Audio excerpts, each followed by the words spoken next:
എന്താണ് uric acid അല്ലെങ്കിൽ uric acid എത്ര കാലം കൊണ്ട് നമുക്ക് മാറ്റിയെടുക്കാൻ പറ്റും? ഇന്ന് കോമൺലി കാണുന്ന ഒരു സംഭവമാണ് യൂറിക് ആസിഡ്. കൊളസ്ട്രോളും പ്രഷറും ഒക്കെ പോലെ തന്നെ കൂടുതലായിട്ട് കാണുന്ന ഒരു സംഭവമാണ് യൂറിക് ആസിഡ്. അപ്പോൾ എങ്ങനെയാണ് അത് ഉണ്ടാവുന്നത്, അതിനെ എങ്ങനെ നമുക്ക് റിക്കവർ ചെയ്യാം, എന്തെല്ലാം കാര്യങ്ങൾ ചെയ്യാം എന്നതിനെ പറ്റി നോക്കാം. ഞാൻ doctor Nishitha M, doctor Basil's homeo hospital, Pandikkad, Malappuram ജില്ല.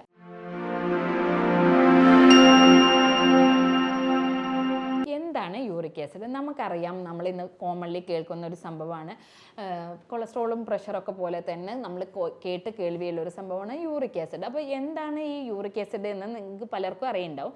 എങ്കിലും ദഹന വ്യവസ്ഥയിൽ പ്യൂരിൻ അടങ്ങിയിട്ടുള്ള ഭക്ഷണങ്ങൾ നമ്മൾ കഴിക്കുമ്പോൾ ഉണ്ടാകുന്ന ഒരു ബൈ പ്രോഡക്റ്റ് ആണ് നമ്മുടെ യൂറിക് ആസിഡ്. കോമൺലി ഇത് നമ്മുടെ സാധാരണ നമ്മുടെ വൃക്കകൾ അരിച്ചു മാറ്റുകയാണ് ചെയ്യുക. പക്ഷേ നമ്മൾ ഈ പ്യൂരിൻ കണ്ടന്റ് അടങ്ങിയിട്ടുള്ള ഭക്ഷണങ്ങൾ ധാരാളം കഴിക്കുന്നത് മൂലം തന്നെ അവ നമ്മുടെ ശരീരത്തിൽ അടിഞ്ഞുകൂടുക, അതായത് രക്തക്കുഴലുകളിലൊക്കെ അടിഞ്ഞു കൂടിയിട്ട് അത് ഉണ്ടാകുന്ന ഒരു ബുദ്ധിമുട്ടാണ് ഇത്തരത്തിലുണ്ടാകുന്ന യൂറിക് ആസിഡ് എന്ന് പറയുന്ന ഒരു കണ്ടീഷൻ.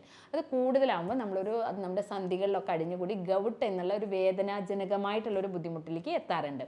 അപ്പം ഇത്തരത്തിൽ യൂറിക് ആസിഡ് ഉണ്ടാവാനുള്ള കാരണങ്ങൾ എന്തൊക്കെയാണ്, അല്ലെങ്കിൽ നമുക്ക് അതിനൊക്കെ എങ്ങനെ റിക്കവർ ചെയ്യാം, അല്ലെങ്കിൽ നമ്മൾ എന്തൊക്കെ ചികിത്സാ രീതിയിൽ കൂടെ അല്ലെങ്കിൽ എന്തൊക്കെ ചെയ്തിട്ട് നമുക്കിതിനെ മാറ്റാം, നമുക്കിതിന് വളരെ വേഗം തന്നെ ക്ലിയർ ചെയ്യാൻ പറ്റും. നമുക്കതിന് വളരെ ഫലപ്രദമായിട്ടുള്ള ചികിത്സയുണ്ട്. അപ്പോൾ നിങ്ങൾ ശ്രദ്ധിക്കുക, യൂറിക് ആസിഡ് കൂടുതലാണെങ്കിൽ നമുക്കൊരു ആകെ ടെൻഷനാവും, കാരണം ഇതിന് കൂടി, ഇനി ഇതെന്താണ് ആവുക എന്നുള്ളത്. അപ്പോൾ നിങ്ങൾ പേടിക്കേണ്ട ആവശ്യമില്ല. നമുക്കിതിന് വളരെ വ്യക്തമായിട്ടുള്ള ട്രീറ്റ്മെൻറ്റ് ഉള്ളത് കൊണ്ട് തന്നെ വളരെ കുറഞ്ഞ കാലം കൊണ്ട് തന്നെ നമുക്കിത് മാറ്റിയെടുക്കാൻ പറ്റുന്നതാണ്. ഇനി ഈ യൂറിക് ആസിഡ് എങ്ങനെയാണ് നമ്മുടെ ശരീരത്തിൽ ഉണ്ടാവുന്നത്? ഞാൻ ആദ്യമേ പറഞ്ഞു, പ്യൂരിൻ അടങ്ങിയിട്ടുള്ള ഭക്ഷണങ്ങൾ കഴിക്കുന്ന മൂലമാണ് ഇത് കൂടുതൽ ഉണ്ടാവാറ്. എന്തൊക്കെ കാരണത്താലാണ് യൂറിക് ആസിഡ് ഉണ്ടാവുക എന്നുള്ളത്? അതിൽ ഏറ്റവും പ്രധാനമാണ് നമ്മുടെ ഇന്നത്തെ ജീവിതശൈലി രോഗമാണ് അമിതവണ്ണം, പൊണ്ണത്തടി അതിലൊരു പ്രധാന കാരണമാണ്. പിന്നെ ഫാമിലി ജെനറ്റിക് ആയിട്ടുള്ള എന്തെങ്കിലും ബുദ്ധിമുട്ടുകൾ ഉണ്ടെങ്കിൽ, ഫാമിലി ടെൻഡൻസി ഉണ്ടെങ്കിൽ, അതുപോലെ തന്നെ ഹൈപ്പോ തൈറോയിഡീസ് ഉണ്ടെങ്കിൽ, തൈറോയിഡിൻ്റെ ഇഷ്യൂസ് ഉണ്ടെങ്കിൽ, അതുപോലെ തന്നെ ഡയോറക്റ്റിക്സ് ഉപയോഗിക്കുന്ന വ്യക്തികൾ, ആസ്പിരിൻ പോലെയുള്ള ഡ്രഗ്സുകൾ, മരുന്നുകൾ സ്ഥിരമായിട്ട് കഴിക്കുന്ന വ്യക്തികൾ, ഇവരിലൊക്കെ യൂറിക് ആസിഡ് ഉണ്ടാവാറുണ്ട്. അതുപോലെ മദ്യം കൂടുതലായിട്ട് ബിയർ കഴിക്കുന്ന വ്യക്തികളിൽ, ഇവരിലൊക്കെ യൂറിക് ആസിഡിൻ്റെ അളവ് വളരെ വേഗം കൂടാനുള്ള ചാൻസ് ഉണ്ട്. പൊണ്ണത്തടി അതിലൊരു പ്രധാന വില്ലനാണ്. അപ്പോൾ ഇത്തരത്തിൽ ഓവർ വെയിറ്റ് ഉള്ളൊരു വ്യക്തികൾ തുടങ്ങിയവരിലൊക്കെയാണ് കൂടുതലായിട്ട് യൂറിക് ആസിഡ് ഉണ്ടാവാറുള്ളത്. അതേപോലെ തന്നെയാണ് വൃക്ക സംബന്ധമായിട്ടുള്ള എന്തെങ്കിലും രോഗങ്ങളുള്ള വ്യക്തികളിലും ഇത്തരത്തിൽ യൂറിക് ആസിഡ് കൂടുതൽ ഉണ്ടാവാറുണ്ട്.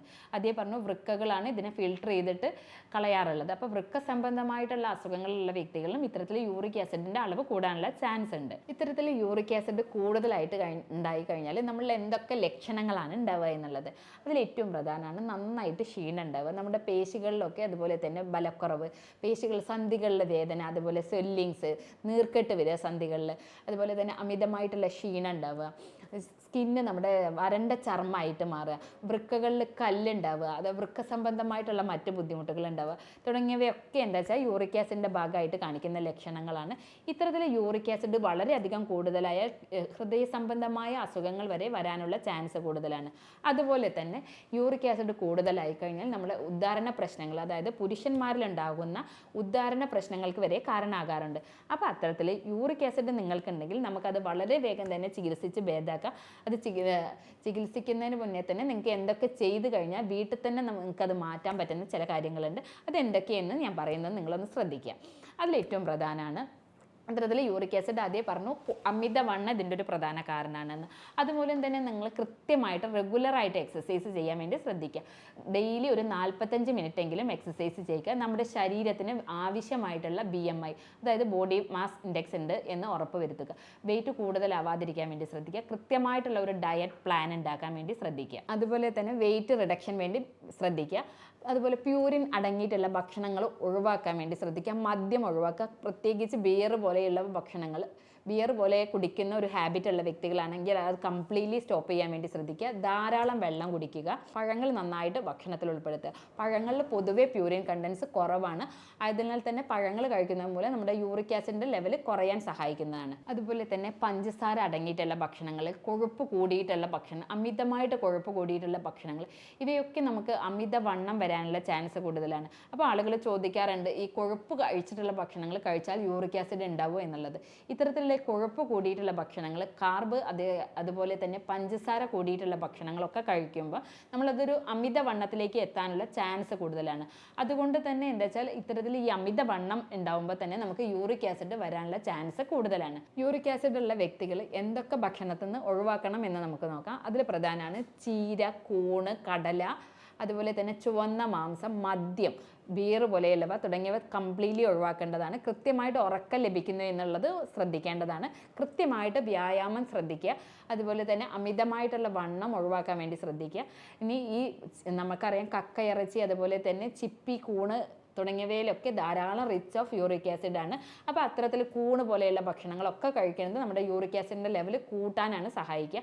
അപ്പോൾ അതുമൂലം തന്നെ അവ കൃത്യമായിട്ട് നമ്മുടെ ഭക്ഷണത്തിൽ നിന്ന് അവോയ്ഡ് ചെയ്യാൻ, അതായത് ഒഴിവാക്കാൻ വേണ്ടി ശ്രദ്ധിക്കേണ്ടതാണ്. അപ്പോൾ യൂറിക് ആസിഡ് കുറയ്ക്കാൻ വേണ്ടിയിട്ട് നമ്മൾ ധാരാളം വെള്ളം കുടിക്കുക, കൃത്യമായിട്ട് എക്സസൈസ് ചെയ്യുക. എക്സസൈസ് ചെയ്യുമ്പോൾ തന്നെ ഞാൻ പറഞ്ഞില്ല, അമിതവണ്ണം കുറയ്ക്കുക, നമ്മുടെ ശരീരത്തിന് ആവശ്യമായിട്ടുള്ള BMI നിലനിർത്താൻ വേണ്ടി ശ്രദ്ധിക്കുക, രക്തസമ്മർദ്ദം നിയന്ത്രിക്കാൻ വേണ്ടിയിട്ട് ശ്രദ്ധിക്കുക, സ്ട്രെസ്സുകൾ ഒഴിവാക്കുക.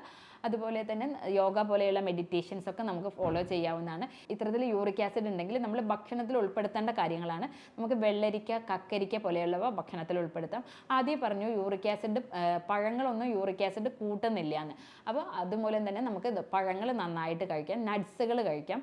നട്ട്സുകളിനകത്തൊക്കെ ഒരുപാട് മാഗ്നീഷ്യം പോലെയുള്ള സാധനങ്ങളൊക്കെ ഉള്ളതിനാൽ തന്നെ നമ്മുടെ യൂറിക് ആസിഡ് കുറയ്ക്കാൻ വേണ്ടി അവ സഹായിക്കുന്നതാണ്. അതുപോലെ തന്നെ വൈറ്റമിൻ സി റിച്ച് ആയിട്ടുള്ള ഭക്ഷണങ്ങൾ, നമ്മുടെ നെല്ലിക്ക, അതുപോലെ തന്നെ എല്ലാ ബെറീസും, തക്കാളി പോലെയുള്ളവയൊക്കെ നമ്മുടെ യൂറിക് ആസിഡ് കുറയ്ക്കാൻ വേണ്ടി സഹായിക്കുന്നതാണ്. അതേപോലെ നട്ട്സുകൾ, അണ്ടിപ്പരിപ്പുകൾ, വിത്തുകൾ, നമ്മുടെ മത്തൻ കുരു പോലെയുള്ള വിത്തുകൾ തുടങ്ങിയവയൊക്കെ നമ്മുടെ യൂറിക് ആസിഡ് കുറയ്ക്കാൻ വേണ്ടി സഹായിക്കും. ധാന്യങ്ങൾ, നമ്മുടെ ഹോൾ വീറ്റഡ് ആയിട്ടുള്ള തവിടടങ്ങിയിട്ടുള്ള ധാന്യങ്ങൾ, ഓട്സുകൾ, തവിടടങ്ങിയിട്ടുള്ള ഗോതമ്പ് തുടങ്ങിയവയൊക്കെ നമ്മുടെ യൂറിക് ആസിഡ് കുറയ്ക്കാൻ വേണ്ടി നമ്മെ സഹായിക്കുന്നതാണ്. അപ്പോൾ ഇക്കാര്യങ്ങളൊക്കെ നമ്മുടെ ഡയറ്റിൽ ഉൾപ്പെടുത്താൻ വേണ്ടി പ്രത്യേകം ശ്രദ്ധിക്കുക. ഒഴിവാക്കേണ്ട കാര്യങ്ങൾ ആദ്യം നിങ്ങൾ ശ്രദ്ധിക്കുക, അതിനുശേഷം എന്തൊക്കെ കഴിക്കണമെന്ന് പറഞ്ഞതും കൂടെ ശ്രദ്ധിക്കുക. ഈ കാര്യങ്ങളൊക്കെ നിങ്ങൾ ചെയ്ത് നോക്കുക. അതുപോലെ തന്നെ നിങ്ങൾക്ക് ഇത്തരത്തിൽ യൂറിക് ആസിഡ് ഒക്കെ ഉണ്ടെങ്കിൽ നിങ്ങൾക്ക് വീട്ടിൽ നിന്ന് ചെയ്യാൻ പറ്റുന്ന ചില ഹോം റെമഡീസ് ഉണ്ട്. ആദ്യം പറഞ്ഞു, ഈ യൂറിക് ആസിഡ് വളരെയധികം കൂടിക്കഴിഞ്ഞാൽ നമ്മുടെ സന്ധികളിലൊക്കെ ഇവയെ ഡെപ്പോസിറ്റ് ആവാൻ തുടങ്ങും. ആ ഒരു കണ്ടീഷൻ വളരെ പെയിൻഫുൾ ആയിട്ടുള്ള, അതൊരു വേദനാജനകമായിട്ടുള്ള ഒരു കണ്ടീഷനാണ് ഗൗട്ട് എന്നുള്ള ഒരു കണ്ടീഷൻ. അതായത് യൂറിക് ആസിഡ് ക്രിസ്റ്റൽസ് ഫോം ചെയ്യുന്ന ഒരു കണ്ടീഷനാണ്. അപ്പോൾ ഇത്തരത്തിലുണ്ടാകുമ്പോൾ നമ്മുടെ സന്ധികളൊക്കെ എന്താ വെച്ചാൽ നന്നായിട്ട് സ്വെല്ലിംഗ് ആയിട്ട് വരിക, വീക്കം വരിക തുടങ്ങിയ ബുദ്ധിമുട്ടുകളൊക്കെ ഉണ്ടാവാറുണ്ട്. അപ്പോൾ അത്തരത്തിലേക്ക് ഒന്നും പോവാതെ തന്നെ ഈ കാര്യങ്ങളൊക്കെ നിങ്ങൾ ചെയ്ത് നോക്കുക.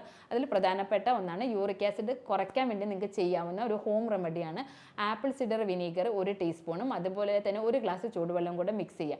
ദിവസവും രാവിലെ വെറും വയറ്റിൽ കഴിക്കുക. ഇത്തരത്തിൽ ഒരു 15 ദിവസം നിങ്ങൾ റെഗുലർലി കഴിക്കുമ്പോൾ തന്നെ നിങ്ങളുടെ യൂറിക് ആസിഡ് ലെവൽ കുറഞ്ഞു വരുന്നതാണ്. അതുപോലെ തന്നെ പച്ച പപ്പായ ചെറിയ കഷ്ണങ്ങളാക്കി ഇട്ടിട്ട് നന്നായിട്ട് തിളപ്പിക്കുക. അതൊരു 2 ഗ്ലാസ് വെള്ളം വെച്ചിട്ട് അത് നന്നായി കുറുക്കിയെടുത്തിട്ട് 1 ഗ്ലാസ് ആക്കിയതിന് ശേഷം ദിവസവും രാവിലെ കഴിക്കുക. ഇതും ഏകദേശം ഒരു മാസം നിങ്ങൾ കഴിക്കുകയാണെങ്കിൽ തന്നെ നിങ്ങളുടെ യൂറിക് ആസിഡ് ലെവൽ നന്നായിട്ട് കുറഞ്ഞു വരുന്നതാണ്.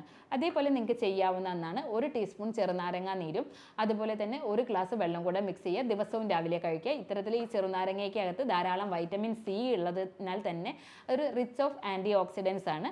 അതുമൂലം തന്നെ അവ എന്താ വെച്ചാൽ യൂറിക് ആസിഡിൻ്റെ ലെവൽ നന്നായിട്ട് കുറയ്ക്കാൻ വേണ്ടി സഹായിക്കും. ഇത്തരത്തിൽ യൂറിക് ആസിഡ് സംബന്ധിച്ച് നിങ്ങൾക്ക് എന്തെങ്കിലും ബുദ്ധിമുട്ടുകൾ ഉണ്ടെങ്കിൽ നിങ്ങൾ ഈ പറഞ്ഞ കാര്യങ്ങളൊക്കെ നിങ്ങൾ ചെയ്തു നോക്കുക. എന്നിട്ട് നിങ്ങൾക്ക് അവ കുറയുന്നില്ലെങ്കിൽ നിങ്ങൾ കൃത്യമായിട്ട് ട്രീറ്റ്മെൻറ്റ് എടുക്കേണ്ടതാണ്. അതിനുവേണ്ടി നമ്മൾ ചെയ്യാറുള്ളത് യൂറോപ്യൻ നിർമ്മിതമായ ഒരു സോഫ്റ്റ്വെയർ ഉപയോഗിച്ചിട്ട് പേഷ്യൻറ്റിൻ്റെയും രോഗിയുടെയും രോഗത്തിൻ്റെയും ലക്ഷണങ്ങളൊക്കെ കൺസിഡർ ചെയ്തിട്ട് റെപ്പട്രൈസേഷൻ എന്നുള്ള ഒരു മെത്തേഡിൽ കൂടെ നമ്മൾ ജർമ്മൻ നിർമ്മിതമായ മെഡിസിൻസ് കൊടുത്തിട്ടാണ് ട്രീറ്റ്മെൻറ്റ് കൊടുക്കാറുള്ളത്. അതുകൊണ്ട് തന്നെ മറ്റ് അസുഖങ്ങളുള്ളവരോ അല്ലെങ്കിൽ വേറെ എന്തെങ്കിലും മെഡിക്കേഷൻസ് ഒക്കെ കഴിക്കുന്ന വ്യക്തികളാണെങ്കിൽ നിങ്ങൾക്ക് വളരെ വേഗം തന്നെ ഈ മെഡിസിൻസ് കഴിക്കാവുന്നതാണ്. യാതൊരു പാർശ്വഫലങ്ങളും ഇല്ല. അതുകൊണ്ട് നിങ്ങൾക്ക് എന്തെങ്കിലും ഇത്തരത്തിൽ ബുദ്ധിമുട്ടുകളുണ്ടെങ്കിൽ അല്ലെങ്കിൽ ആരോഗ്യ സംബന്ധമായ എന്തെങ്കിലും ബുദ്ധിമുട്ടുകളുണ്ടെങ്കിൽ നിങ്ങൾക്ക് എന്നെ വാട്സാപ്പിൽ മെസ്സേജ് ചെയ്യാവുന്നതാണ്. ഞാൻ doctor Nishitha M, doctor Basil's homeo hospital, Pandikkad, Malappuram ജില്ല.